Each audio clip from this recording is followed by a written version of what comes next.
ba-dum, boom. Ba-dum, boom, boom, ba-dum, boom, ba-dum, boom. Now, red solo cup at the trash can. Anyway, welcome back to the Smallville Retrospective. I'm Scotty. You're not. And in this time, we're looking at Season 3, Episode 16, entitled Crisis. This used to be a standout episode of this season. Still kind of is, but there is some issues I have with it. Some plot stuff where it... So, Clark and Pete are, what's the word?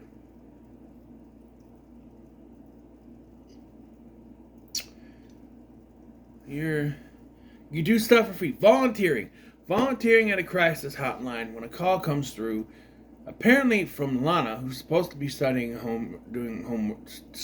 with Chloe.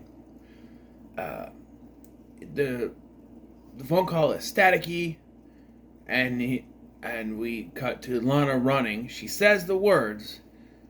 Clark, it's happening, as she's running through some warehouse with some cell phone. She gets someone wearing coveralls is chasing after her. We don't see the face. And then there is a gunshot, and we see her get shot and bleed. She's wearing this sweater. Alright? Opening credits, and no, not yet. Clark runs to the Talon, where they're supposed to be studying, and finds them both there studying. Now look on this Clark, if you, the cappuccino machine's already turned off. Or the look she gives them or whatever. Just the looks. I don't know, it's a weird look. But they're just fine. Opening credits, and then we cut to our crack sheriff. Sheriff Adams is back. But you can't. Oh, this woman. She's everywhere, isn't she? Yeah, they tried to tell her what was going on. And all she could come up with is, any reason why you would, put out a crank call to your friends, Miss Lang? Right, she's fully blaming Lana for this. They can't explain it. They analyze the call, because apparently that's legal. Sheriff's not there, by the way. They analyze the call. Clark, of course, with his super hearing, is able to figure out some things, like a voice that they find out is Adam's voice. You lied to me! And the voice of a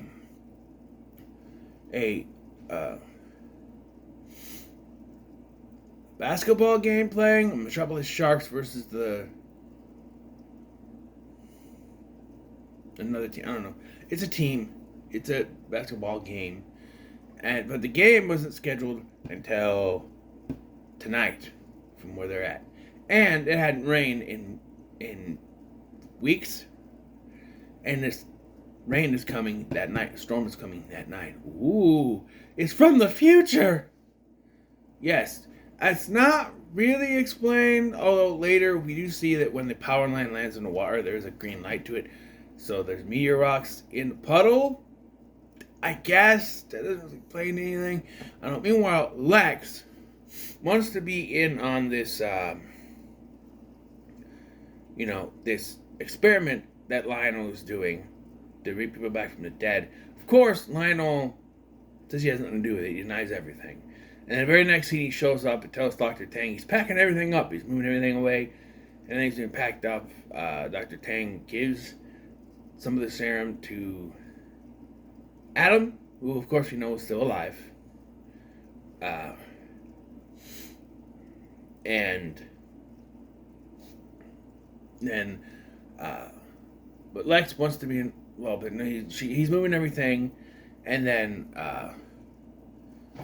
when they figure out that there's something from the Adam's involved, Clark, of course, knows that Lex might know where Adam is, so they go to the lab, and everyone there is dead, including Dr. Tang, with the insinuation that it was Adam. And only they say that it appears that Adam killed Dr. Tang. All I can think of is that Adam killed Dr. Tang, and Lionel got wind of it. I doubt that Adam could have killed everyone there. However, he's like, when Lex goes to confront Lionel about it, he's like, I'm not worried about this because I decided to put you in charge. Like, no, you're not putting this on me. But he does, and so that ends up with probably my biggest problem with this episode.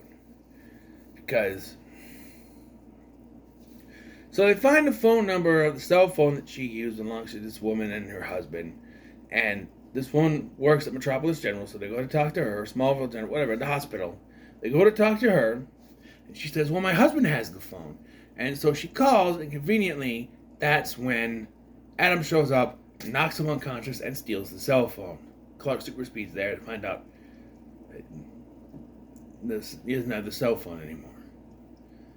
Everything is lining up. So they decide to hide Lana at the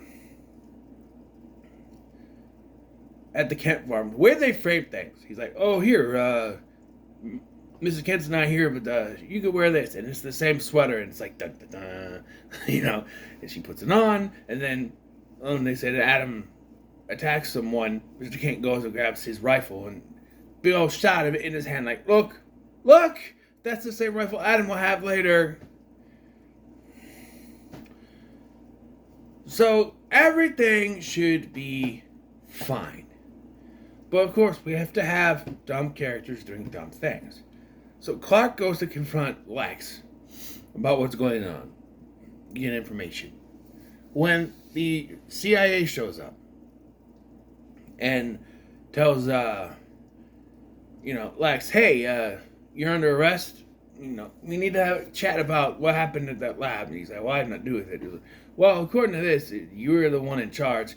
And when they look in his briefcase, they have stuff that ties him back to it. Because, of course, his dad is blaming Lex for it. His dad is willing to put his own son in jail for this.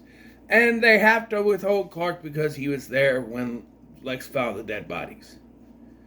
Which is the dumbest fucking reason to withhold Clark so he's not there when everything goes down. That's the only reason why he's held back by the CIA, is so that he's not around when shit goes down. Otherwise, the episode will be over too quickly. Yeah, we have to have him sidelined. Eventually, he talks to the CIA guys like, have you called my parents? Yeah, they're not answering.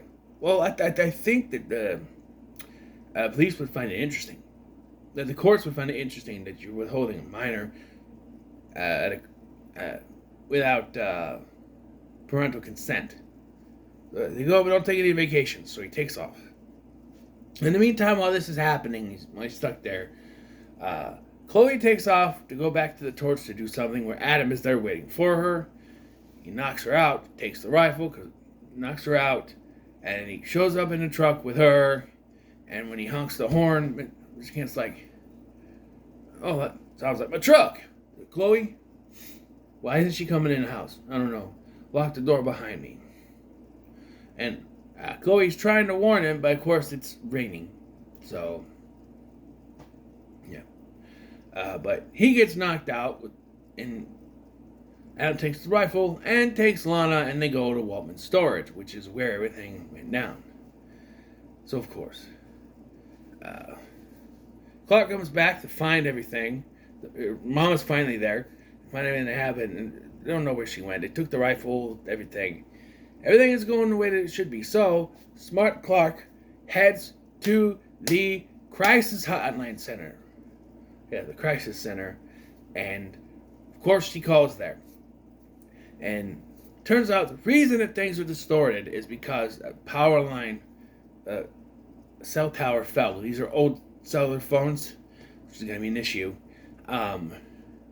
Those landline phones, the wireless telephones, you can pick up on the thing and go beep, and that thing that has the button, you can find it anywhere in the house. One of those things, which is going to lead to an issue I have. So,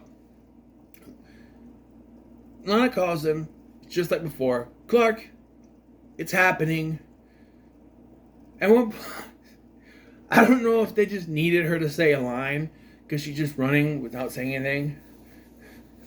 But during which, when Clark goes outside to try to figure it out, she says, Clark, why aren't you picking up? Like, why did they have her say that? Why? But he goes outside, picks up this telephone pole, and answers the phone. And she answers back, and she's like, I'm at Walmart storage. Okay, cordless telephones do not have that big of a range. You cannot really leave the house with those cordless telephones. At least back in 2003 or 4, you couldn't. No way it would have that range. He wouldn't be that far outside the building with it still working. It's not a cell phone, it's a wireless, cordless telephone. There's a range to it.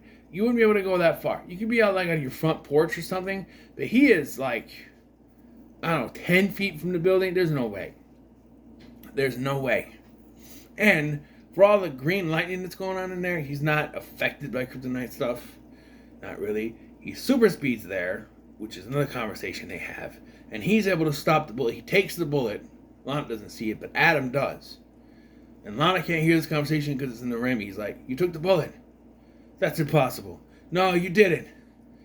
And now I know my Lionel sent me to spy on you. Better watch out for him, Clark.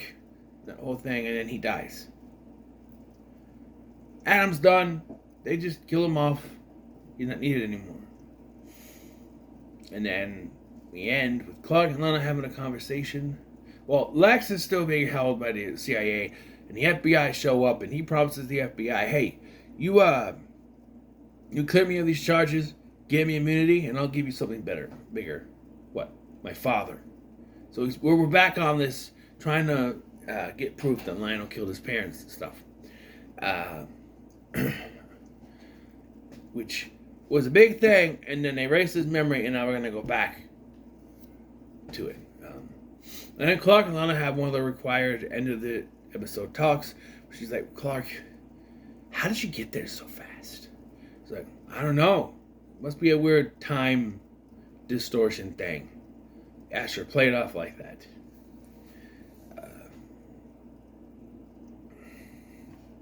And she's like, he's like, why did you call the hotline? She's like, because I knew you'd be there. How did you know that? I don't know. But yeah, I'll give this a 4 out of 5. I like this one. 4 Superman logos out of 5. I think this is a pretty decent episode. A lot of cool stuff. Yes, my one big issue with it is that he has to be withheld by the CIA for a certain amount of time, or he would be at the house during the stuff, and it wouldn't progress the way it's supposed to in the script. So he has to be withheld so that it can get as far as it does before he comes to save the day. It's a little it's a little messy, but it's fine. So, what are your thoughts on this episode? Leave me comments, so much like, share, and subscribe. Thank you for watching. I'm Scotty, and I'll see you in the next one.